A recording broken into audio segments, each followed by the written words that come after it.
दोस्तों नमस्कार, मैं शालिनी आपका स्वागत करती हूँ आइडियल इंस्टीट्यूट में। दोस्तों आज का हमारा जो टॉपिक है वो है मात्रा लगाना। तो मात्रा हम कहाँ लगाएंगे, मात्राएं कैसे लगाते हैं। तो जो हमारे छंद होते हैं, इन छंदों के कुछ भागों में कुछ ऐसे चरण दिए रहते हैं, उनमें मात्राएं लगाया जाता है। उनपे ये देखा जाता है कि ये कौन से छंद है। जैसे चौपाई में मात्रा लगाना, दोहा में मात्रा लगाना, सोरठा में मात्रा लगाना, रोला में मात्रा लगाना, गीतिका में मात्रा लगाना, हर गीतिका में मात्रा लगाना। इस तरीके के जो हमारे काव्य के बीच में छंद आते हैं, उन छंदों पे हम मात्राएं कैसे लगाते हैं। तो आज इस छोटे से वीडियो के माध्यम से हम ये जानेंगे कि दोहा, सोरठा, रोला, उलाला, बरवे में सब चीजों पे, सारे छंदों में हम मात्राएं किस तरीके से लगाते हैं।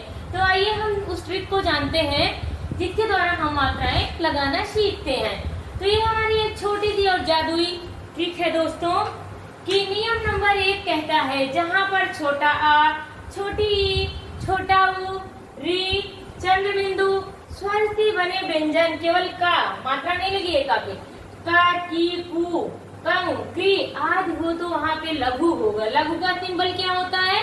एक लंबी डंडी, इसको हम लघु बोलते हैं। तो जहाँ पे जो भी चीजें छोटे में आए, छोटा या, छोटी ई, छोटा ऊरी, चंद्रबिंदी का, छोटी की, छोटी ई, कु, कंग, क्री आदि आए तो वहाँ पे लघु होगा। दिन आता है नियम नंबर 2। नियम नंबर 2 क्या कहता है? जहाँ पर बड़ा आ, बड़ी ई, बड़ा उ, ए, ओ, औ, अंग, आ, स्वर से बने का, स्वर से बने व्यंजन का, की, कु, कंग, काह आता है वहाँ गुरु होता है। जैसे स्वर से बड़े व्यंजन का बड़ी मात्रा लग गई है, की, बड़ा की मात्रा लग गई, कु, कंग, चंद्र बिंदी पे लघु लगेगा। अगर अनुस्वार लगा है तो वहाँ पे आपका, ये अनुस्वार इसको बोलते हैं, वहाँ पे आपका गुरु हो जाता है। तो ये नियम नंबर 1 और नियम नंबर 2 आप लोग अपनी कॉपी में लिख लीजिए, 2-3 बार पढ़ लीजिए, इसको बहुत अच्छे से समझ कर और याद कर लीजिए। देन सबसे इम्पोर्टेंट तीसरा नियम है, उस पे आप लोग ज्यादा गलतियां करते हैं। इस नियम को ज्यादा ध्यान से देखिएगा। यदि आधा अक्षर पहले है तो, यदि किसी भी शब्द का आधा अक्षर पहले है तो वहाँ कोई मात्रा नहीं लगाते हैं। मान लीजिए कोई अक्षर आधा पहले आ गया, जैसे न्याय, व्यंजन, व्यस, व्यवसाय, इस तरीके से कोई पहला अक्षर आधा आता है तो उसपे कोई मात्रा नहीं लगाते हैं। देन क्या होता है? आधा अक्षर बीच में हो तो, यदि आधा अक्षर बीच में आ जाए तो उसके पहले वाला जो शब्द होता है बच्चों, आधा अक्षर अगर बीच में आता है तो उसके पहले वाले शब्द पे गुरु हो जाता है, और जो बाद वाला जो आधा अक्षर है उस पे कोई मात्रा नहीं लगेगी, पहले वाला शब्द आपका गुरु हो जाता है।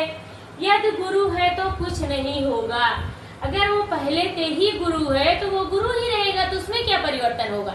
लेकिन अगर आधा अक्षर पहले आता है तो कोई मात्रा नहीं लगेगी, आधा अक्षर बीच में आता है तो पहले वाले अक्षर पे गुरु हो जाता है। तो मुझे उम्मीद है कि ये नियम आपको अच्छे से समझ में आ गया होगा। इसको आप लोग जल्दी से अपनी कॉपी पे लिख लीजिए और 2-3 बार पढ़ेंगे तो आपके दिमाग में ये छप जाएगा, आपकी मेमोरी में बहुत अच्छे से बैठ जाएगा।